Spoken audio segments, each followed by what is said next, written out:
warahmatullahi wabarakatuh. Waalaikumsalam warahmatullahi wabarakatuh.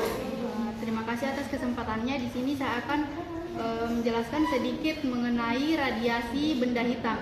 Nah, jadi radiasi benda hitam itu meskipun namanya benda hitam, tetapi bukan hanya benda hitam saja yang dapat meradiasikan cahaya. Semua benda-benda itu bisa meradiasikan cahaya, kecuali benda itu terlalu dingin karena yang diradiasikan itu adalah panas dari benda tersebut.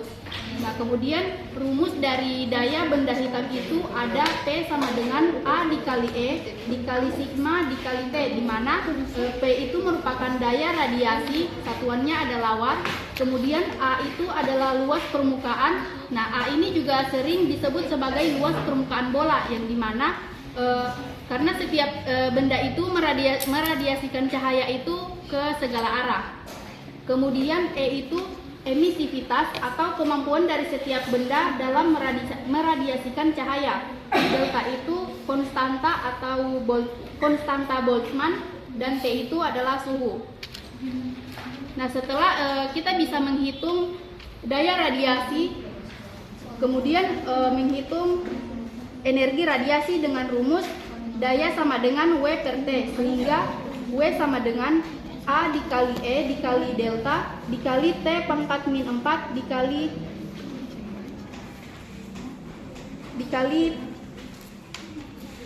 T, di mana W itu adalah energi. Nah, setelah menghitung energi radiasi, kemudian rumus selanjutnya itu rumus menghitung intensitas cahaya, di mana rumusnya adalah daya per A sama dengan I, atau I sama dengan E dikali delta dikali T pangkat min 4, di mana I tersebut adalah intensitas. Kemudian ada 4 nomor soal yang diberikan, di mana yang pertama, foton adalah partikel tetapi dapat memperlihatkan sifat-sifat gelombang. Pernyataan ini salah atau benar? Jadi pernyataan ini salah, karena foton bukan partikel, tetapi foton merupakan suatu sistem kuantum di mana sifatnya mengikut sifat gelombang elektromagnetik yang dikatakan sistem kuantum karena dapat berkelakuan ganda seperti gelombang atau seperti partikel. Yang kedua, pada percobaan efek Compton, ketika sinar X atau foton berinteraksi dengan elektron, wujudnya berubah menjadi partikel. Pernyataan tersebut salah atau benar? Jadi pernyataan tersebut salah karena wujudnya tidak dapat berubah menjadi partikel. Foton hanya memiliki sifat partikel. Dalam efek Compton, interaksi terjadi antara elektron diam dengan berkas gelombang elektromagnetik datang yang berkelakuan seperti partikel atau foton. Yang ketiga, cahaya adalah gelombang, tetapi dapat berperilaku seperti gelombang pada kondisi tertentu. Pernyataan tersebut salah atau benar?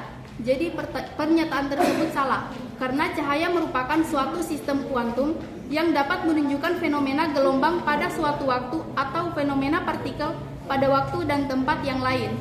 Kemudian yang keempat, hasil percobaan radiasi benda hitam dapat digunakan sebagai bukti bahwa energi cahaya terkuantisasi. Jelaskan seperti apa dan bagaimana hasil tersebut ditunjukkan.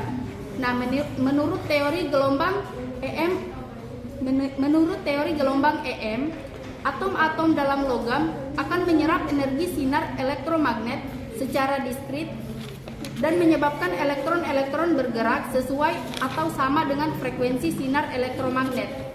Konsep baru mengenai sinar elektromagnet telah dikemukakan oleh Einstein untuk menjelaskan fenomena yang terjadi dalam percobaan efek fotolistrik yang dikenal dengan konsep kuantisasi cahaya. Nah, berdasarkan teori yang diusulkan oleh Einstein, energi sinar elektromagnet merupakan suatu kuantum atau korpuskel yang disebut dengan foton. Nah, foton merupakan suatu sistem kuantum energi sinar elektromagnet yang dapat diserap dan dipancarkan. Setiap foton mengandung energi yang dinyatakan dengan persamaan E sama dengan HF, di mana energi cahaya harus dianggap berbentuk diskrit, bukan kontinu. Terima kasih.